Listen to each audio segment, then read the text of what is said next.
Nu har jeg slået mit styrehul og forhold, og det gik fint. Så er det bare at sætte skruen i. Jeg sætter den i for hånd, så langt jeg kan.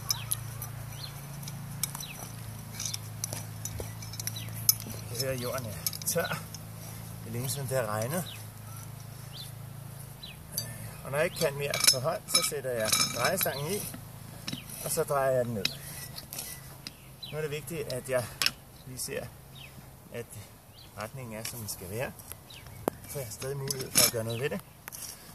Og det har jeg hertil. Sådan. Og når det bliver hårdt, så svinger jeg den ud, og så drejer jeg den ned. Og det bliver hårdt. Sådan.